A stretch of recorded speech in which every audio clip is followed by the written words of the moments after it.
नमस्कार श्रोता बंधु। आज आसतु शुणा व्यासकवि फकीरमोहन सेनापतिंकर एक बहुचर्चित गल्प सभ्य जमीदार। बाबू बलराम बल कलिकता बड़ बजारर जड़े गदियाना महाजन, उत्कलर समस्त बेपारींकर दंडीदार। समस्त माल आमदानी रप्तानी तांको हाथ बाटे हेउथिला। लक्ष लक्ष टंकार कारोबार। ढेर वर्ष तलर कथा। रेल नाम तो कहीं शुणी नथिले, स्टीमर मध्य चलु नथिला। बालेश्वर जहाजरे माल आमदानी रप्तानी हुए। कलिकता आमदानी माल मध्यरे धुआपत्र प्रधान। कलिकतारू माल आसी बालेश्वर बंदररे जहाजरू घाट भिड़े। से स्थानरू शगड़े समस्त उत्कल को चलाण हुए।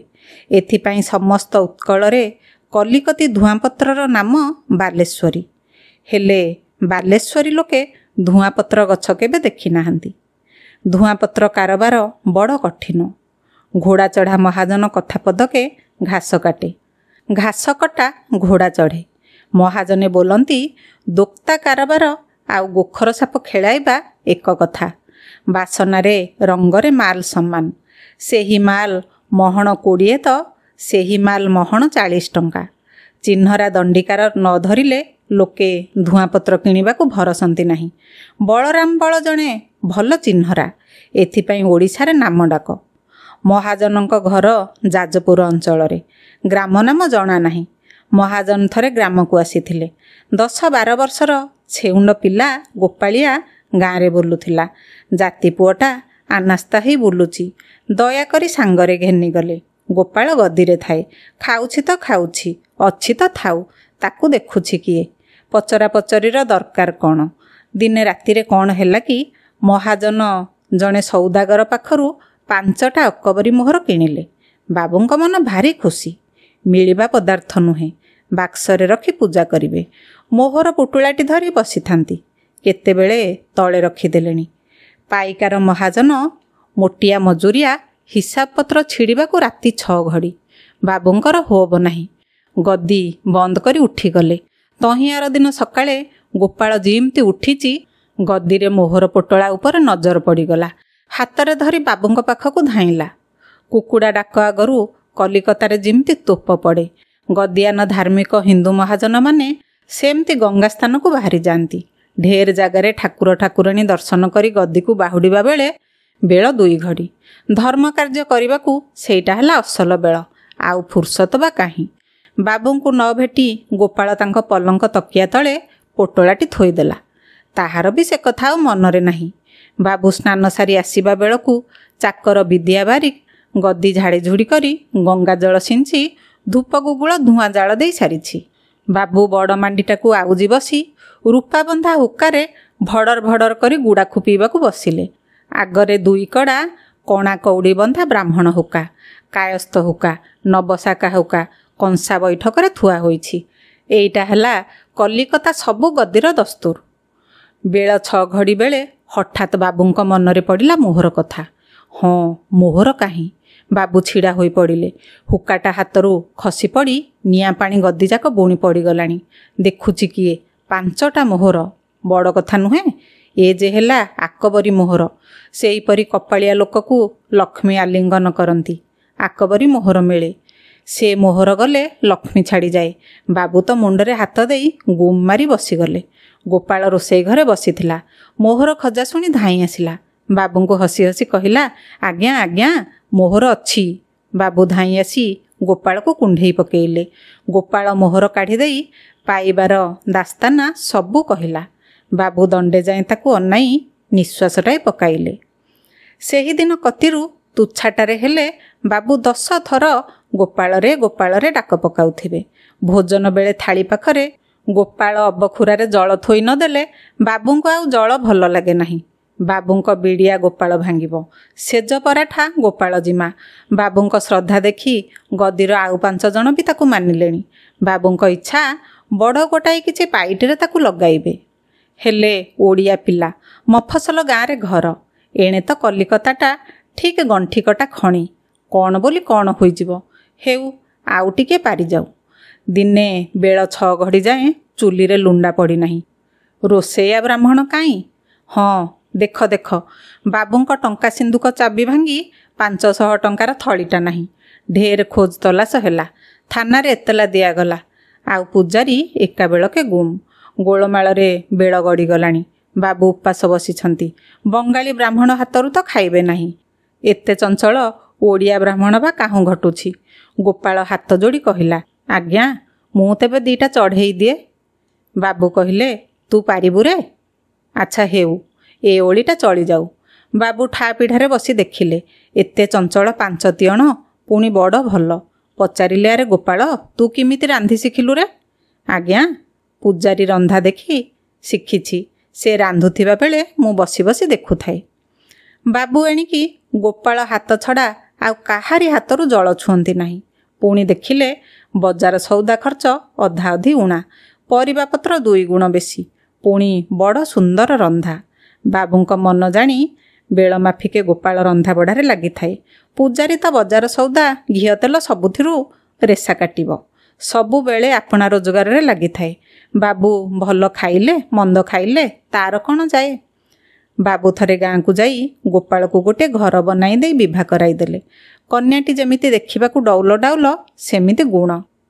ପହରା ପଡ଼ିବା ଦିନରୁ ଦିନକୁ ଦିନ ଗୋପାଳର ଘର ବଢ଼ୁଛି। ଗୋପାଳ ରନ୍ଧା ବଢ଼ା ସାରି ସବୁବେଳେ ଗଦିରେ ବାବୁଙ୍କ ପାଖେ ପାଖେ ଥାଏ। ତୁଚ୍ଛା ବସିଥାଏ ନାହିଁ। କେତେବେଳେ କଣ୍ଟା ଧରିଛି ତ କେତେବେଳେ ମାଲ ସାଇତାରେ ଅଛି।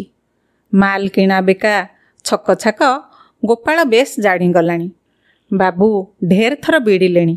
ଆପେ ଏଡ଼େ ପୁରୁଖା ଲୋକ ହେଲେ ବି ଥରେ ଥରେ ଗୋପାଳ ବଳି ପଡ଼େ। ତା କଥାରେ ଚାଲିଲେ ଠକିବାକୁ ହୁଏ ନାହିଁ। ବେଶ 2 ପଇସା ଲାଭ ହୁଏ। ଗୋପାଳ ଆଉ ରୋଷେଇଆ ନୁହେଁ, ବେପାରରେ ବାବୁଙ୍କ ଡାହାଣ ହାତ। ବାବୁ ବୁଢ଼ା ହେଲେଣି, 5 ଜାଗାକୁ ଯାଇ ଆସି ପାରନ୍ତି ନାହିଁ। ଧାଁ ଧଉଡ଼ କାମ ଗୋପାଳର ଜିମା। ଏବେ ଆଉ ସେ ଗୋପାଳ ନୁହେଁ, ଗଦିରେ ଡାକ ନାମ ସାନବାବୁ। କାଗଜପତ୍ରରେ ଗୁମାସ୍ତା ଲେଖେ ବାବୁ ଗୋପାଳ ଚନ୍ଦ୍ର ମହାପାତ୍ରେ ସନ୍ଧାନ କରି ବୁଝିଲେ। ଯଶୋର ମୋତିହାର ପାବନା ଅଞ୍ଚଳରୁ ଯେଉଁ ସବୁ ହଳଦୀ ଧୂଆଁପତ୍ର ସରକ ଆସେ, ପ୍ରଥମେ ଚାଷୀଠାରୁ କିଣେ ବୁଲା ବେପାରୀ, ସେ ବିକେ ପାଇକରାକୁ, ପଇକାର ହାତରୁ କିଣେ ଗୋଦାମବାଲା, ଦଣ୍ଡିଦାର ତା ପାଖରୁ ମାଲ କିଣି ଚଲାଣ ଦିଏ। କଲିକତାରେ ମାଲ ପହଞ୍ଚିଲା ବେଳକୁ 3ଟା ହାତରେ ଲାଭ ଲାଗିଥାଏ। ମହାପାତ୍ରେ ଦିନେ ବେଳଉଣ୍ଡି ମହାଜନଙ୍କୁ ଜଣାଇଲେ, ଆଜ୍ଞା, ବେପାରର ଲାଭ ବିକା ଜାଗାରେ ନୁହେଁ, କିଣା ଜାଗାରେ। ଏଇ ଯେ ଧୂଆଁପତ୍ର ହଳଦୀ ସରକ ଆସୁଛି, ମୁଁ ଥରେ ଯାଇ ଠିକଣା ଜାଗାଟା ବୁଝି ଆସେ। ମହାଜନଙ୍କ ଅନୁମତି ନେଇ ସାନବାବୁ ସଳଖେ ଠିକଣା ଜାଗାକୁ ଚାଲିଗଲେ। ମଝିରେ ଆଉ କାହାରିକୁ ନଗାନ ରଖି ଚାଷ ମୁଣ୍ଡରେ ଚାଷୀମାନଙ୍କଠାରୁ ସଉଦା କଲେ। 2 ବର୍ଷ ଏହିପରି କାମ ଚଳିବାରୁ ଦେଖାଗଲା ପୂର୍ବଠାରୁ 2 ଗୁଣ ଲାଭ ବେଶୀ। ମହାପାତ୍ରେ ଏବେ ବଳଙ୍କର ଚାକର ନୁହନ୍ତି, ଲାଭରେ 4 ପଣି ଅଂଶଭାଗୀ। 5-7 ବର୍ଷ ଏହିପରି କାମ ଚଳିଲାଣି। ମହାପାତ୍ରେ ବର୍ତ୍ତମାନ ଲକ୍ଷପତି। ସେ ମନା କରୁ କରୁ ମହାଜନ ବଳେ ଗ୍ରାମରେ 10-12 ହଜାର ଟଙ୍କା ଲଗାଇ ଗୋଟିଏ ବଡ଼ 2 ମହଲା ଘର ବନାଇଦେଲେ। ଖଣ୍ଡେ ତାଲୁକ ବି କିଣିଦେଲେଣି। ମହାଜନଙ୍କର ଇଚ୍ଛା ଗୋପାଳ ଖୁବ୍ ବଡ଼ ଲୋକ ହେଉ। ହେଲେ ଗୋପାଳର ବଡ଼ ଲୋକୀ ଚାଲିଚଳନ ନାହିଁ। ଦିନ ରାତି କାମରେ ଲାଗିଥିଲେ ଆନନ୍ଦ। ଗଦିର ସବୁ ମାମଲତ ତହବିଲ ଚାବି ମହାପାତ୍ର ହାତରେ। ବଳେ ଏବେ ତୁନି ହୋଇ ଗଦିରେ ମାଳା ଗଡ଼ାଉଥାନ୍ତି। ବାବୁ ଗୋପାଳଚନ୍ଦ୍ର ମହାପାତ୍ରଙ୍କର ଗୋଟିଏ ବୋଲି ପୁଅ, ନାମ ରାଜୀବ ଲୋଚନ। ପୁଅଟି ପାରିଗଲାଣି, 14 ପୁରି 15 ଚାଲିଛି। ଗୋପାଳ ବାବୁ ଗ୍ରାମକୁ ଯାଇଥିଲେ। ଅବଧାନେ ଦେବୀ ଓଝା ଆସି କହିଲେ, ସାନବାବୁ ଖୁବ୍ ବୁଦ୍ଧିଆ, ଭାରି ପାଠୁଆ। ଖଡ଼ିପାଠ ପୋଥିପାଠ ସବୁ ଛିଡ଼ିଲାଣି, ଆଉ ତାଙ୍କୁ ପଢ଼ାଇବାକୁ ପାଠ ନାହିଁ। ଅସଲ କଥାଟା, ରାଜୀବଟା ଭାରି ଦୁଷ୍ଟ। ଚାଟଶାଳୀରେ ବଡ଼ ଉତ୍ପାତ କରେ। ଅବଧାନଙ୍କ ସଙ୍ଗରେ ବି ତୋଖଡ଼ ମୋଖଡ଼ ଲଗାଇଲାଣି। ବଡ଼ ଲୋକ ପୁଅ, ଜମିଦାର ପୁଅ ବୋଲି ଶଙ୍କି ରହିଥାନ୍ତି, କିଛି କହିପାରନ୍ତି ନାହିଁ। ବାବୁ ପୁଅର ପ୍ରଶଂସା ଶୁଣି ଭାରି ଖୁସି। ଅବଧାନେ ଗୋଟିଏ ଯଥା 5ଟି ଟଙ୍କା ପୁରସ୍କାର ପାଇ ଦଣ୍ଡବତଟା କରି ମେଲାଣି ଘେନିଲେ। ସାଆନ୍ତାଣୀ ସାଆନ୍ତଙ୍କୁ କହିଲେ, ରାଜୀବ ମୋ ବୋଲ ମାନେ ନାହିଁ। ଦିନଯାକ ଗାଁ ଟୋକାଙ୍କ ସାଙ୍ଗରେ ଦାଣ୍ଡରେ ବୁଲୁଥାଏ, ତାକୁ ସଙ୍ଗରେ ଘେନିଯାଅ। ରାଜୀବକୁ କଲିକତା ଘେନିଯାଇ କାମ ଶିଖାଇବା ପାଇଁ ବାବୁଙ୍କର ବି ଇଚ୍ଛା ଥିଲା।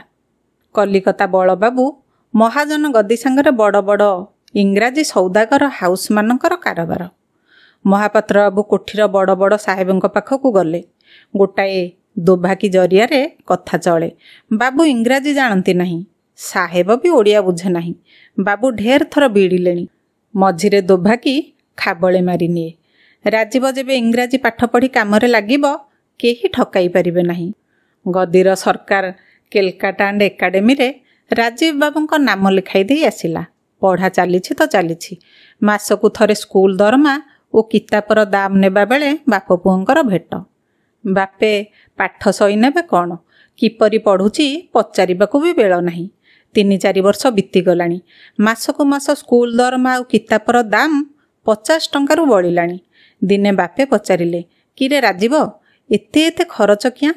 ରାଜୀବ ବାବୁ ଜବାବ ଦେଲେ, ବାପା ମୁଁ କିଲାସ ଢେର ଉପରକୁ ଉଠିଗଲିଣି, ସେଥିପାଇଁ ଏତେ ଖରଚ। ବାପେ କହିଲେ, ତେବେ ଆଉ ପଢ଼ନା, କାମରେ ଲାଗ। ରାଜୀବ ବାବୁ କହିଲେ, ନା ବାପା, ପାସ୍ ନ କଲେ ଇଂରେଜୀ ପାଠ ହୁଏ ନାହିଁ। ମହାପାତ୍ର ବି ଶୁଣିଥିଲେ ଇଂରେଜୀରେ ଗୋଟାଏ ପାସ୍ ହୁଏ। କହିଲେ, ହଁ ରେ, ସେ କଥା ମୋତେ ଜଣାଅଛି। ତୁ ବେଶୀ ପାସ୍ କରି ପକା, ଯେତେ ଟଙ୍କା ଲାଗିବ ଲାଗୁ। ବାପ ପୁଅ ଦୁହିଁଙ୍କର ମନ ଖୁସି। 4-5 ବର୍ଷ ମଧ୍ୟରେ ବାବୁଙ୍କ ଇଂରେଜୀ ପଢ଼ା କେତେ ଦୂର ହେଲା ସେ କଥା ଜଣା ନାହିଁ। ମାତ୍ର ଢେର ସଭା ସମିତିରେ ଉପସ୍ଥିତି, ଥିଏଟର ଆଉ ସୁସ୍ଥାନ କୁସ୍ଥାନ ଭ୍ରମଣ ବିଷୟରେ ବାବୁ ପକ୍କା ହୋଇଗଲେଣି। ସ୍ୱଦେଶର ଉନ୍ନତି ସାଧନ ନିମନ୍ତେ କେତେଜଣ ବନ୍ଧୁ ମିଳି ଏକାବେଳକେ ଯୋଡ଼ିଏ ସମିତି ସ୍ଥାପନ କଲେ। ମଙ୍ଗଳବାର ଦିନ କୁସଂସ୍କାର ବିମର୍ଦିନୀ, ଶନିବାର ନାରୀ ସ୍ୱାଧୀନତା ବିମର୍ଦିନୀ ସଭାର ଅଧିବେଶନ ହୁଏ। 2 ସଭାର ସମ୍ପାଦକ ନିଜେ ବାବୁ। ସଭାର ସମସ୍ତ ବ୍ୟୟ ବହନ କରିବା ତ ସମ୍ପାଦକ ପକ୍ଷରେ ଉଚିତ। ଏଇଟା ହେଲା କଲିକତାର ନିୟମ। ସଭାରେ ଢେର ବକ୍ତୃତା ହୁଏ। ସମ୍ପାଦକ ଢେର ବକ୍ତୃତା କଲେଣି। ତାଙ୍କ ବକ୍ତୃତାରେ ଯେଉଁଦିନ ବେଶୀ ହାତତାଳି ପଡ଼େ ସେଦିନ ହୋଟେଲବାଲାର ବେଶ ଆୟ। ଆକସ୍ମିକ ଗୋଟାଏ ସନ୍ନିପାତ ବେମାରୀ ଆସିଲା। ଦିନ 3ଟା ଭିତରେ ସଜ୍ଞାନରେ ବାବୁ ଗୋପାଳଚନ୍ଦ୍ର ମହାପାତ୍ରଙ୍କର ଗଙ୍ଗା ଲାଭ। ପିତାର ମୃତ୍ୟୁରେ ଡକା ପକାଇ କାନ୍ଦିବା ଗୋଟିଏ କୁସଂସ୍କାର। ଶୋକ ପ୍ରକାଶ ଲାଗି ସଭାରେ 3 ଦିନ ବକ୍ତୃତା ହୋଇଗଲାଣି। ବାବୁ ଖଣ୍ଡେ କଳାକନା ହାତରେ ବାନ୍ଧିଲେ। ସ୍ଥିର ହେଲା ବ୍ରାହ୍ମଣ ଡାକି ଶ୍ରାଦ୍ଧ କରିବାଟା କୁସଂସ୍କାର। କେବଳ ସଭାଗୃହରେ ଭୋଜି ଆଉ ଦରିଦ୍ରମାନଙ୍କୁ ଅର୍ଥ ବିତରଣ, ଡାକ୍ତରଖାନାମାନଙ୍କୁ ଚାନ୍ଦା ଦିଆଯିବ। ମାତ୍ର ମହାଜନ ବଳବାବୁଙ୍କ ଡରରେ ଏ ସମସ୍ତ କାର୍ଯ୍ୟରେ ପରିଣତ ହୋଇପାରିଲା ନାହିଁ। ମହାଜନ ବଳବାବୁ ପିଲାଟିକୁ ଯତ୍ନରେ ପାଖରେ ରଖିଲେ। ଇଚ୍ଛା ପିତୃକାର୍ଯ୍ୟର ଉତ୍ତରାଧିକାରୀ ହେଉ। ମାତ୍ର ସେ ଇଂରେଜୀ ପାଠ ପଢ଼ିଛି ସତ, ବେପାର ବଣିଜ କାମ କିଛି ଶିଖି ନାହିଁ। ଆଶା କାମରେ ବାପଠାରୁ ବଳି ପଡ଼ିବ। ଗୋପାଳ ଯେ ଅକ୍ଷର ଜାଣିନଥିଲା, ଢେର ବର୍ଷ ଯାଏଁ ସ୍କୁଲ ପାଠ ପଢ଼ିଛି। ମହାଜନ ପାଖରେ ବସାଇ କାମ ଶିଖାଇବାକୁ ଲାଗିଲେ ମଧ୍ୟ ଶିଖାଇବା ପାଇଁ କର୍ମଚାରୀମାନଙ୍କୁ ଉପଦେଶ ଦେଲେ। ଏଣେ ରାଜୀବ ବାବୁଙ୍କର ଗଦିରେ ବସିବାକୁ ମନ ନାହିଁ। ମହାଜନେ ଧରାଧରି କରି ବସାଇଲେ। କାମରେ ମନ ନାହିଁ। କ'ଣଟାଇ ବସି ଭାବୁଥାଏ। ମଙ୍ଗଳବାର ଓ ଶନିବାର ରାତିରେ କୁଆଡ଼େ ଚାଲିଯାଏ। ବଳବାବୁ ମନରେ କଲେ, ହାତରେ ପାଇଟି ପଡ଼ିଲେ ବା ବାଟକୁ ଆସିବ। ଯେ କାମ ଦେଲେ ଲାଭ ଥାଉ, ମୂଳରୁ ତ୍ରୁଟି କରି ବସେ। ଲାଗ ଯୋଡ଼ାଏ ସଭାରେ ସମ୍ପାଦକ ଅନୁପସ୍ଥିତ ହେବାରୁ ସଭ୍ୟମାନେ ବଡ଼ ଖପା ହୋଇଗଲେଣି। ଅନୁପସ୍ଥିତର କାରଣ ସନ୍ଧାନ କରି ଦିନେ ଜଣେ ସଭ୍ୟ ସ୍ୱାଧୀନତା ବିଷୟରେ ଭାରି ଗୋଟାଏ ବକ୍ତୃତା କଲେ। ସେଥିର ମର୍ମ, ଶିକ୍ଷିତ ଜମିଦାର ସନ୍ତାନ ପକ୍ଷରେ ପର ଅଧୀନରେ ଚାକିରି କରିବା ଉଚିତ ନୁହେଁ। ବକ୍ତୃତା ସଙ୍ଗେ ସଙ୍ଗେ ଗୋଟିଏ କବିତା ପାଠ କରିଥିଲେ। ଯାହାର ଅଛି ଧନ ଜ୍ଞାନ ଅଧିକ, ଚାକିରି କଲେ ତା ଜୀବନେ ଧିକ୍ ଧିକ୍। ସଭାରେ ଖୁବ୍ ହାତତାଳି ପଡ଼ିଲା। ରାଜୀବ ବାବୁଙ୍କ ମନରେ କଥାଟା ଲାଖିଗଲା। ତହିଁଆର ଦିନଯାକ ରାଜୀବ ବାବୁଙ୍କୁ ଢେର ଖୋଜ ତଲାସ ହେଲା, ଭେଟ ମିଳିଲା ନାହିଁ। ମହାଜନ ଆଗରୁ ଭାରି ଖପା ହୋଇଥିଲେ। କେବଳ ଗୋପାଳକୁ ମନରେ କରି ଆଉ କିଛି କହିପାରୁନଥିଲେ। ସଞ୍ଜବେଳେ ଭେଟ ପାଇବାରୁ ତାକୁ କାରବାରରୁ ଜବାବ ଦେଲେ। ରାଜୀବ ବାବୁ ତ ତାହା ହିଁ ଲୋଡ଼ୁଥିଲେ। ଇଚ୍ଛା ଥିଲା ଅନ୍ୟ ଜାଗାରେ ବସା କରି ସଭା ସମିତି ଚଳାଇବେ, ମାତ୍ର ପାରିଲେ ନାହିଁ। ମହାଜନ ବଳବାବୁ ଧରାଧରି କରି ଗ୍ରାମକୁ ପଠାଇଦେଲେ। ପାଞ୍ଜିଆ ଗୁମାସ୍ତା ପ୍ରଜାପାଟକଙ୍କ ମନ ଭାରି ଖୁସି। ନୂଆ ଜମିଦାରଙ୍କୁ ଅଧବାଟରୁ ପାଛୋଟି ନେଲେ। ଶୁଣିଥିଲେ ନୂଆ ଜମିଦାର ସରକାରୀ ସ୍କୁଲରେ ଢେର ପାଠ ପଢ଼ି ତାଲିମ ନେଇଛନ୍ତି। ଭେଟିବା ପାଇଁ ତହିଁଆର ଦିନ ସକାଳେ ଗୋଟିଏ ସଭା ହେବାର ସ୍ଥିର ହେଲା। ସଭା ନାମ ଶୁଣି ଜମିଦାରଙ୍କ ମନ ଭାରି ଖୁସି। ଠିକ୍ ନିରୂପିତ ବେଳରେ ପୁରୁଣା ବୁଢ଼ା ପାଞ୍ଜିଆ ରଙ୍ଗାଧର ମହାନ୍ତି ଜମିଦାରକୁ ଗଦିରେ ବସାଇଲେ। ତାଲୁକ କିଣା ଦିନଠାରୁ ମହାନ୍ତିଏ ସେଟ୍ ପାଞ୍ଜିଆ କାମରେ ଅଛନ୍ତି। ଲୋକଟି ବଡ଼ ବିଶ୍ୱାସୀ, କାମଦାର ଲୋକ, ସାଆନ୍ତାଣୀଙ୍କ ଡାହାଣ ହାତ। ତାଙ୍କ ଯତ୍ନରେ ଜମିଦାରୀ ଆୟ ଖୁବ୍ ବଢ଼ିଛି। ଜମିଦାର ତ ସବୁଦିନେ କଲିକତାରେ। ଏହାଙ୍କୁ ଧରି ସାଆନ୍ତାଣୀ ସବୁ ମାମଲତ ବୁଝାସୁଝା କରନ୍ତି। ତାଲୁକା ମଧ୍ୟରେ ଶ୍ୟାମପୁର ଗ୍ରାମଟି ସବୁଠାରୁ ବଡ଼। ଥିଲା ଲୋକ ଢେର। ଗୋପାଳବାବୁ ଗ୍ରାମରୁ ଢେର ଲୋକଙ୍କୁ କଲିକତାରେ ନାନା କାମରେ ଲଗାଇ ଦେଇ ରୋଜଗାର କରାଇ ଦେଇଥିଲେ। ବାବୁଙ୍କ ସାହାଯ୍ୟ ଓ ଯତ୍ନରେ ଢେର ପିଲା କଟକରୁ ଶିକ୍ଷିତ ହୋଇ ଆସିଛନ୍ତି। ବଡ଼ ବଡ଼ ଚାଷୀ, ସରକାରୀ ଚାକିରିଆ, ମହାଜନ, ଲୋଡ଼ିଲେ ଉଣା ଅଧିକ 40-50 ସରିକି ବାହାରି ପାରନ୍ତି। ନୂଆ ଜମିଦାର ବାବୁ ଖୋଜି ବସିଲେ ଗ୍ରାମ ମଧ୍ୟରେ ଶିକ୍ଷିତ କୁସଂସ୍କାର ବର୍ଜିତ ଲୋକ ଅଛନ୍ତି କି ନାହିଁ। ପ୍ରାଇମେରୀ, ଅପର ପ୍ରାଇମେରୀ ପାସ୍, ଛାତ୍ରବୃତ୍ତି ଫେଲ୍, ଢେର ଶିକ୍ଷିତ ସ୍ୱାଧୀନମନା ଲୋକ ଗ୍ରାମରେ ବୁଲୁଥିଲେ। ଜମିଦାରଙ୍କ ଆହ୍ୱାନରେ ତୁରନ୍ତ ହାଜର ହୋଇଗଲେ। ଜମିଦାରଙ୍କ କଚେରୀ ଘରେ ସନ୍ଧ୍ୟା ସମୟରେ ପ୍ରଥମ ସଭା ବସିଲା। ନିଜେ ଜମିଦାର ବାବୁ ଢେର ବକ୍ତୃତା କଲେ। ସେଥିର ସାରମର୍ମ, ହେ ସଭ୍ୟ ମହୋଦୟଗଣ, ଏ ଦେଶର ଦୁଃଖ ଦୁର୍ଦ୍ଦଶାର କାରଣ ଲୋଡ଼ିଲେ ଦିନ ଆଲୁଅ ପରି ଜଣାଯିବ। ମୂର୍ଖତା, କୁସଂସ୍କାର, ଅବଳା ଭଗିନୀମାନଙ୍କୁ ଘର ଭିତରେ ଲୁଚାଇ ରଖିବା ସମସ୍ତର ମୂଳ। ଏ ସମସ୍ତ ଦୂର କରିବା ସର୍ବାଗ୍ରେ ଉଚିତ। ଆଉ ସମସ୍ତେ କିଛି ନ ବୁଝିପାରି ମୁହଁ ଚାହାଁ ଚାହିଁ ହେଲେ। ବାବୁ ହରିବୋଲ ପଟ୍ଟନାୟକ ଚଞ୍ଚଳ ଛିଡ଼ା ହୋଇପଡ଼ି କହିଲେ, ସୁଶିକ୍ଷିତ ଜମିଦାର ମହୋଦୟଙ୍କ ପ୍ରସ୍ତାବ ଦ୍ୱିତୀୟ କରୁଛି। ଉଚିତ, ଖୁବ୍ ଉଚିତ, ନିଶ୍ଚୟ ଉଚିତ, ଶୀଘ୍ର ଉଚିତ। ଜମିଦାର ବାବୁ ଭାରି ଖୁସି ହୋଇ ବାବୁଙ୍କର ପରିଚୟ ପଚାରିଲେ। ହରିବୋଲ ବାବୁଙ୍କର ଘର ଏଇ ଗ୍ରାମରେ। ଇଂରାଜୀ minor pass. Bidupur post officer ସବ୍ ପୋଷ୍ଟମାଷ୍ଟର ଥିଲେ। ଅନ୍ୟାନ୍ୟ କର୍ମଚାରୀ ଅର୍ଥାତ୍ ପିଅନମାନେ ବଡ଼ ଚୋର ଓ ଅଯୋଗ୍ୟ ଲୋକ ଥିଲେ। ବାବୁ ସେମାନଙ୍କୁ ଶାସନ କରିବାରୁ ସେମାନେ ସରକାରୀ ତହବିଲ 16 ଟଙ୍କା 23 ପଇସା ଚୋରି କରି ବାବୁଙ୍କ ନାମରେ ଗଡ଼ାଇ ଦେଲେ। ମେଜେଷ୍ଟର ସାହେବ ତାଙ୍କୁ 6 ମାସ କଟକରେ ଅଟକାଇ ରଖିଥିଲେ ସତ, ମାତ୍ର ପଛନ୍ତେ ଅସଲ ହାଲ ଜାଣିପାରି ନିର୍ଦ୍ଦୋଷ ବୋଲି ଛାଡ଼ି ଦେଇଥିଲେ। ବାବୁ ବିରକ୍ତ ହୋଇ ପର ଅଧୀନରେ ଚାକିରି ଛାଡ଼ି ଦେଇଛନ୍ତି। ଜମିଦାର ବାବୁ ଭାରି ଖୁସି। ଗ୍ରାମ ମଧ୍ୟରେ ତାଙ୍କୁ ଯୋଗ୍ୟ ଲୋକ ବୋଲି ସ୍ଥିର କଲେ। ଆପାତତଃ ଜ୍ଞାନବର୍ଦ୍ଧିନୀ ଓ ସ୍ତ୍ରୀ ସ୍ୱାଧୀନତା ବିବର୍ଦ୍ଧିନୀ ଯୋଡ଼ିଏ ସଭା ସ୍ଥିର ହେଲା। 2 ସଭାର ସମ୍ପାଦକ ହରିବୋଲ ବାବୁ। ପ୍ରତିଦିନ ନିୟମିତ ରୂପେ ସଭା କାର୍ଯ୍ୟ ଚଳିଲା। ସଭା କାର୍ଯ୍ୟ ଶେଷ ହେବାକୁ ଅଧିକ ରାତ୍ରି ହୋଇଯାଏ। ସଭ୍ୟମାନେ ଘରକୁ ଯାଇପାରନ୍ତି ନାହିଁ। କଚେରୀ ଘରେ ସେମାନଙ୍କ ଭୋଜନପାନର ବନ୍ଦୋବସ୍ତ ହୋଇଗଲା। ଗୋଟିଏ ବାଳିକା ବିଦ୍ୟାଳୟ ଓ ଜମାନା ସ୍କୁଲ ବସିବାର ବନ୍ଦୋବସ୍ତ ହେଲା। ରୋଜ ରୋଜ ଟଙ୍କା ଦାଖଲ କରି କରି ବୁଢ଼ା ପଟ୍ଟନାୟକ ହଇରାଣ। ଟିକିଏ ବିଳମ୍ବ ବା ମୋଡ଼ ମୋଡ଼ ହେଲେ ବାବୁ ଭାରି ଖପା। ଟଙ୍କା ଗୁଡ଼ାକ କୁଆଡ଼େ ଯାଏ, କି କାରବାର ହୁଏ, ଇଦ ମିଥ ନାହିଁ।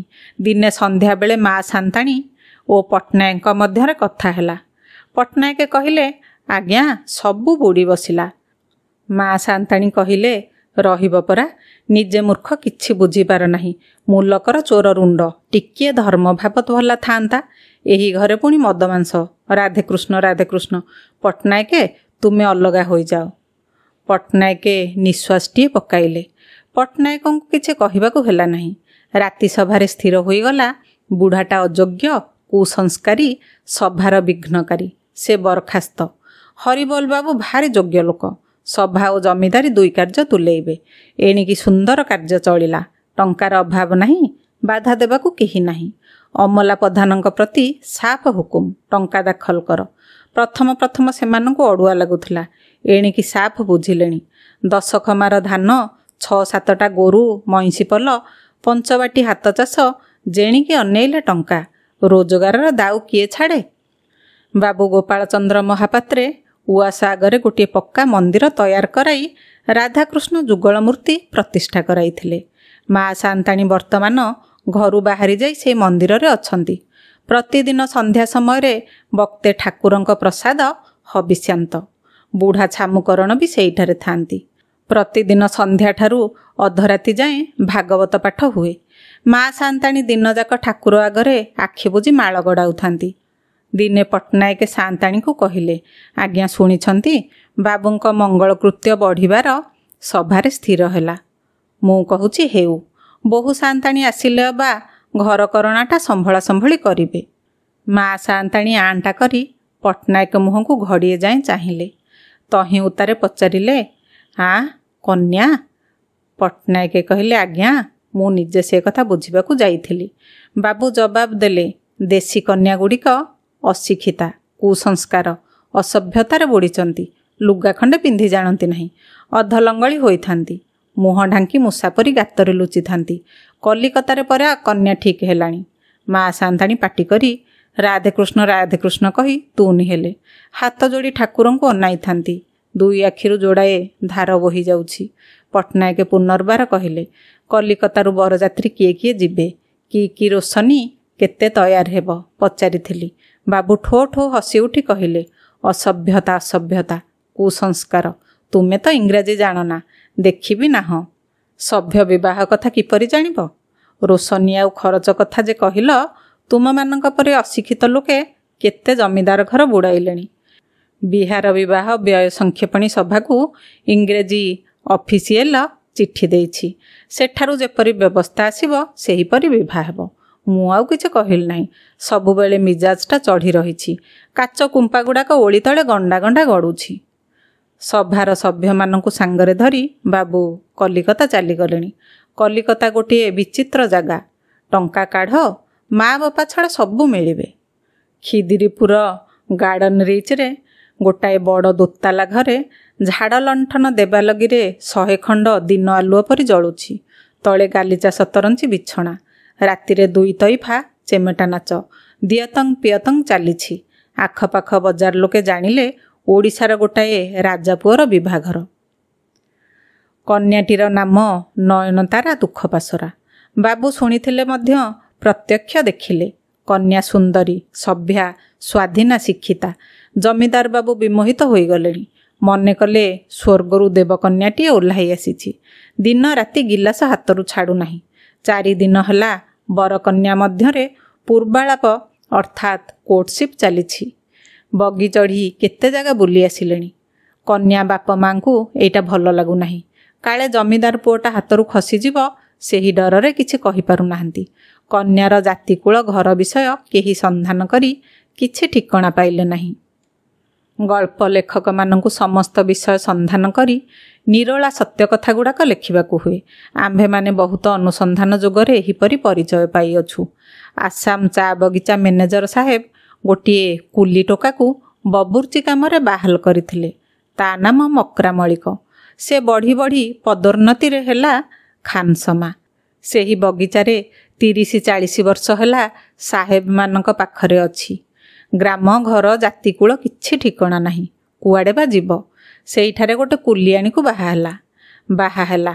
ହଁ, ଢେର ଦିନ ଯାଏ ସନ୍ତାନ ମୁଖ ଦେଖିଲେ ନାହିଁ। ତ୍ରିନାଥ ମେଳା, ସୁକୁଚୁନି ପୂଜା, ଗ୍ରାମ ଦେବତୀ ମାଜଣା 2 ଜଣ ଯାକ ଢେର ଧର୍ମକାର୍ଯ୍ୟ କଲେ। ଦରବୁଢ଼ା ବୟସରେ ଗୋଟିଏ କନ୍ୟା ଜାତ ହେଲା। ବୁଢ଼ାବୁଢ଼ୀ ଭାରି ଖୁସି। ମା ଝିଅର ନାମ ଦେଲେ ନୟନତାରା। ବାପା ଡାକିଲେ ଦୁଃଖପାଶୋରା। ଶେଷରେ ନାମ ହେଲା ନୟନତାରା ଦୁଃଖପାଶୋରା। କନ୍ୟାଟି ଦିନକୁ ଦିନ ବଢ଼ିଗଲା। ଚା ବଗିଚା ପାଖରେ ଗୋଟିଏ ସ୍କଟିଶ ବ୍ୟାପ୍ଟିଷ୍ଟ ଅର୍ଫେନ ବାଳିକା ସ୍କୁଲ ଥିଲା। Miss Douglas mistress. ମା ବାପା ଭାରି ଶ୍ରଦ୍ଧା, ଭାରି ଖୁସିରେ କନ୍ୟାଟିକୁ ମୋଜା ଜୋତା ସେମିଜି ଜ୍ୟାକେଟ ପିନ୍ଧାଇ ଦେଇ ସ୍କୁଲରେ ଛାଡ଼ିଲେ। କନ୍ୟାଟି ବଢ଼ି ବଢ଼ି ପାଠ ପଢ଼ି 13 ବା 14 ବର୍ଷ ହେଲାଣି। କନ୍ୟାଟି ସ୍କୁଲରୁ ଆସି ମା ବାପ ପାଖରେ ଢେର ଇଂରେଜୀ କଥା କହେ। ମୋଜା ବୁଣା ଦେଖାଏ, ଗୀତ ଗାଏ, ନାଚେ। ଖୁବ୍ ସ୍ୱାଧୀନତା। ପୁରୁଷଗୁଡ଼ାଙ୍କୁ ଖାତର କରେ ନାହିଁ। ଏଣେ ମା ବାପ ମୁଣ୍ଡରେ ଉଙ୍କୁଣି କାମୁଡ଼ିଲାଣି। କେମିତି ବାହା ଦେବେ? ଛୁଟି ନେଇ କଲିକତା ଆସିଲେ। ଢେର ଖୋଜାଖୋଜି କଲେ। ମାତ୍ର ବାପା ମା ଜାତିକୁଳ ଦେଶର ପତା ନ ଲାଗିବାରୁ ବର ଜୁଟିଲା ନାହିଁ। ପ୍ରଜାପତି ଘଟସୂତ୍ର ଜଣେ ଦଲାଲ ଠିକଣା ଲଗାଇଦେଲା। ସେହି ଦଲାଲ ବାବୁଙ୍କୁ ଜଣାଇଲା, ଆପଣ ଜମିଦାର।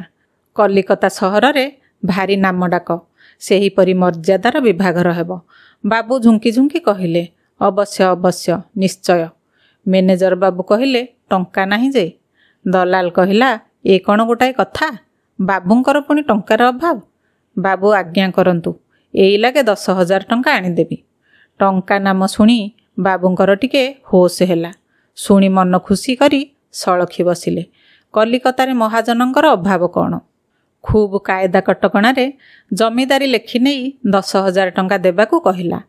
ଦଲାଲ ରେଜିଷ୍ଟରୀ କରିବାକୁ ତରସ ହଉନାହିଁ, ଜଲ୍ଦି ଟଙ୍କା ଆଣ। କଲିକତାରେ ଅନେକ ବାବୁ ଅର୍ଥାତ୍ ପୂର୍ବ ସଭାର ସଭ୍ୟମାନେ ଆଉ କ୍ଷୀରିଦପୁର ବଜାରର ଛୁଟିକୁରିଆ ବଢ଼ିଆ ସମସ୍ତ ଦୋକାନୀ ନିମନ୍ତ୍ରିତ ହୋଇଥିଲେ। ନାନା ପ୍ରକାର ମିଷ୍ଟାନ୍ନ, ନାନା ପ୍ରକାର ପେୟ, ଆସନ, ଦାନ୍ତଖୁଟା ପର୍ଯ୍ୟନ୍ତ ସବୁ ଧରି ଠିକାଦାର ହାଜର। 3 ଦିନ ଯାଏ ନାଚ ତାମସା, ଖିଆପିଆର ଖୁବ୍ ଧୁମ୍ ଲାଗିଛି। କରଜ 10,000 ଟଙ୍କାରୁ କାହିଁରେ କେତେ ଟଙ୍କା ଖରଚ ହେଲା ଆମ୍ଭେମାନେ ସେଥିରେ ହିସାବ ଦେଇପାରିବୁ ନାହିଁ, କାରଣ ସେଥିରେ କିଛି ଲେଖା ନାହିଁ। ମ୍ୟାନେଜର ହରିବୋଲ ବାବୁଙ୍କ ହାତରେ ତହବିଲ। ନାନା କାର୍ଯ୍ୟରେ ବ୍ୟସ୍ତ ଓ ଜମିଦାରଙ୍କ ସ୍ୱାସ୍ଥ୍ୟ ନିମନ୍ତେ ସଭ୍ୟ ଦେଶ ନିୟମ ଅନୁସାରେ ପାନର ମାତ୍ରା କିଛି ବଳି ପଡ଼ିଥିବାରୁ ଖର୍ଚ୍ଚ ଟଙ୍କାର ହିସାବ ରଖିବାକୁ ବେଳ ପାଇନାହାନ୍ତି। ବିବାହ ଶେଷ। ଜମିଦାର ଜମିଦାରିଣୀ ଦେଶସ୍ଥ ସଭ୍ୟମାନଙ୍କୁ ଧରି ଦେଶକୁ ବାହୁଡ଼ିଲେ। ବରକନ୍ୟା ଉଆସ ମଧ୍ୟକୁ ପ୍ରବେଶ ବେଳେ ଉଆସର ପୋଇଲି ପଞ୍ଜା ଗ୍ରାମର ଭଲ ଭଲ ଲୋକ ଘର ଝିଅ ବୋହୂମାନେ ଗୋଟିଏ ନୂଆ କୁଲାରେ ସେରେ ଅରୁଆ ଚାଉଳ, ଦୁବ, ବରକୋଳି ପତ୍ର ନେଇ ତାହା ଉପରେ ଘିଅ ଦୀପଟାଏ ଥୋଇ ବରକନ୍ୟା ବନ୍ଧାଇ ନେବାକୁ ଆସିଲେ।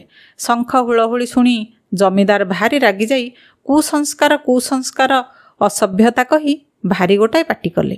ସ୍ୱାମୀଙ୍କ ଦେଖାଦେଖି କନ୍ୟାମାନେ ଏହା ନିତାନ୍ତ ବଡ଼ କୁସଂସ୍କାର ଅଛି, ଏହା ଅସଭ୍ୟତା କହି ଠୋ ଠୋ କରି ହସି ଉଠିଲେ। ଗାଁ ଭୁଆଶୁଣୀ ଗୁଡ଼ାକ ଏସବୁ ଦେଖି ଶୁଣି ଛାନିଆରେ, ଡରରେ, ଘୃଣାରେ କୁଲାଟା ତଳେ ଥୋଇଦେଇ ଯେ ଯାହା ଘରକୁ ପଳାଇଲେ। ପୁଅ ବୋହୂ ହାତ ଧରାଧରି ହୋଇ ମା ସାନ୍ତାଣୀଙ୍କ ସହିତ ସାକ୍ଷାତ କରିବାକୁ ବାହାରିଲେ। ମା ତେତେବେଳେ ଠାକୁରଙ୍କ ଆଗରେ ମାଳିଟି ହାତରେ ଧରି ଆଖି ବୁଜି ଫୁସ୍ ଫୁସ୍ ହରେ କୃଷ୍ଣ ନାମ ଜପୁଛନ୍ତି। ବୋହୂର ଗୋଡ଼ର ଲେଡ଼ି ଜୋତା ଏଡ଼ିର ଠକ୍ ଠକ୍ ଶବ୍ଦ ଶୁଣି ଚମକି ପଡ଼ି ଠିଆ ହୋଇଗଲେ। ବୋହୂ ଟିକିଏ ହସି ହସି, ଓ ଆମ୍ଭର ପ୍ରିୟ ଶାଶୁ, ନମସ୍କାର ନମସ୍କାର, କେମନ୍ତ କର ଆପଣଙ୍କର କର କହି ହାତ ବଢ଼ାଇ ଯେମନ୍ତ ଶାଶୁ ପାଖକୁ ଚାଲିଯିବେ, ବୁଢ଼ୀ ତ ଛୁଉଁନା ଛୁଉଁନା ଛୁଉଁନା, ଆରେ କିଏ ଅଛରେ, ମନ୍ଦିର ଅପ୍ରତିଷ୍ଠା ହେଲାରେ, ବାହାର କରିଦିଅରେ ବାହାର କରିଦିଅରେ ବୋଲି ରଡ଼ି ଛାଡ଼ିଲେ।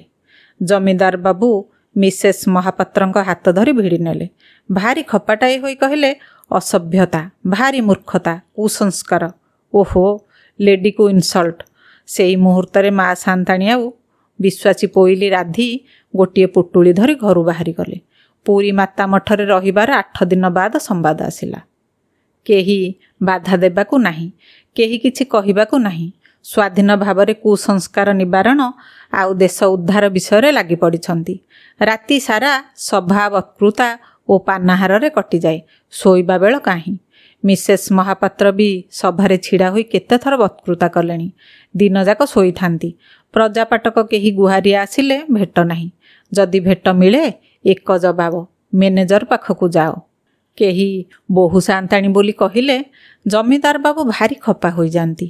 ନାମ ହୋଇଛି ମିସେସ୍ ମହାପାତ୍ର, ମାତ୍ର ପୋଇଲିମାନେ ଆଉ ମୂର୍ଖ ଚାକର ଗୁଡ଼ାକ ଠିକ୍ ନାମ ଧରି ଡାକି ପାରନ୍ତି ନାହିଁ। କେହି କହେ କିସମିସ୍ ମହାପାତ୍ର, କେହି କହେ ମିସ୍ତ୍ରୀ ମହାପାତ୍ର, କେହି ଡାକେ ଫିସ୍ ଫିସ୍ ମହାପାତ୍ର, କିନ୍ତୁ ସେଥିରେ ମନା ନାହିଁ।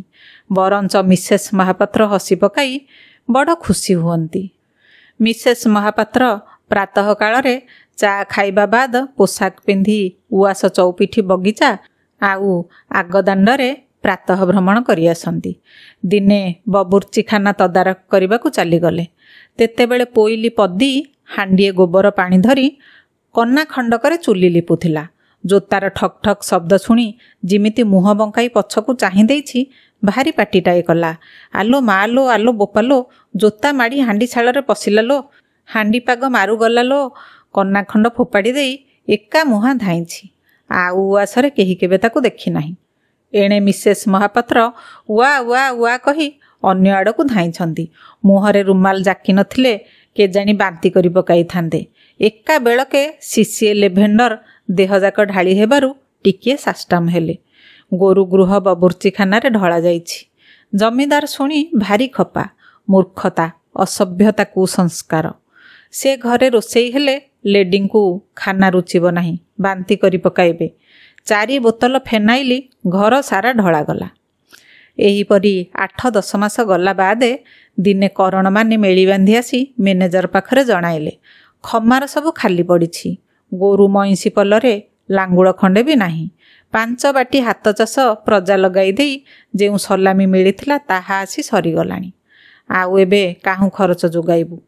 ମ୍ୟାନେଜର ତୁରନ୍ତ ଜବାବ ଦେଲେ, ମାରି ପିଟି ପ୍ରଜାଙ୍କଠାରୁ ଆଗତୁରା ବର୍ଷକର ଖଜଣା ଅସୁଲ କର। କୁମ୍ଭୀର ଖୋଜେ ଗୋଳିଆ ପାଣି। ଅମଲାମାନେ ଆନନ୍ଦରେ ଆଜ୍ଞା କହି ଦଣ୍ଡବତ ହୋଇ ଚାଲିଗଲେ। ଆଉ 2 ମାସ ବାଦେ କାର୍ତ୍ତିକ କିସ୍ତି ଟଙ୍କା ଦାଖଲ ନ ହେବାରୁ ତାଲୁକ ନିଲାମରେ ଚଢ଼ିବାର କଟକରୁ ଜବାବ ଆସିଲା। ଠିକ୍ ସେହିଦିନ କଲିକତା ମହାଜନ 10,000 ଟଙ୍କା ମୂଳକୁ କଳନ୍ତର ଖର୍ଚ୍ଚା ଉଗେର ଭିଡ଼ି 20,000 ଟଙ୍କା ପାଇଁ ଡିକ୍ରିଧାରୀ ପିଆଦା କଲିକତା ହାଇକୋର୍ଟରୁ ଆଣି ଚଳନ୍ତି ଅଚଳନ୍ତି ଯାନାସନ ସମସ୍ତ କ୍ରୋକ୍ କରି ପକାଇଲା। ସକାଳୁ ଉଠି ମିଷ୍ଟର ଓ ମିସେସ୍ ମହାପାତ୍ର ବଗଲା ବଗୁଲି ପରି ବସିଛନ୍ତି। ଜନପ୍ରାଣୀ ପାଖରେ ନାହିଁ। ସଭାର ସଭ୍ୟମାନେ ଆଗରୁ ଏକଘରିଆ ହୋଇଥିଲେ। ଗୋବର ପାଣି ପିଇ ଜାତିରେ ଉଠିଛନ୍ତି। ଆଉ କି ଆସିବେ? ବେଳ ବୁଡ଼ିବାକୁ ବସିଲାଣି। ମିଷ୍ଟର ଓ ମିସେସ୍ 2 ଜଣ ଭୋକରେ ଛଟପଟ ହେଉଛନ୍ତି। ସଞ୍ଜ ଲାଗିଲା ବେଳକୁ ମିସେସ୍ ମହାପାତ୍ର ବହୁ କଷ୍ଟରେ ଖଣ୍ଡେ ଅଳଙ୍କାର କାଢ଼ିଦେଲେ। ବିକିବାକୁ ଯାଇ ଦେଖିଲେ ପିତ୍ତଳ ଗିଲ୍ଟି। ଖଣ୍ଡିଏ ଆଉ ଖଣ୍ଡିଏ ଦେଖାଗଲା। ସବୁ ଗୁଡ଼ାକ ଗିଲ୍ଟି। ବିଭାଘର ସମୟରେ 2,500 ଟଙ୍କାର ଗହଣା କିଣାଯାଇଥିଲା। ସବୁ ଗୁଡ଼ାକ ଗିଲ୍ଟି। ଏତେବେଳେ 2 ଜଣଙ୍କର ଚେତା ବସିଲା। ଆଉ ଡିକ୍ରିଧାରୀ ପିଆଦା ଜୁଲମରେ ଘରେ ରହିପାରିଲେ ନାହିଁ। ରାତି ଅନ୍ଧାରରେ କାହିଁ ଅନ୍ତର୍ଧ୍ୟାନ। 5-6 ବର୍ଷ ବାଦେ ଜମିଦାର ବାବୁ ତାଙ୍କ ଶ୍ୱଶୁର କାମରେ ଆସାମରେ ଖାନସମାଗିରି କାମ କରୁଥିବାର ଦେଶରେ ଶୁଣାଗଲା। ଶ୍ରୋତାବନ୍ଧୁ, ଫକୀରମୋହନ ସେନାପତିଙ୍କର ଗଳ୍ପ ସଭ୍ୟ ଜମିଦାର ଆପଣମାନଙ୍କୁ କେମିତି ଲାଗିଲା ମତାମତ ଦ୍ୱାରା ଜଣାଇବେ। ରହୁଛି, ନମସ୍କାର।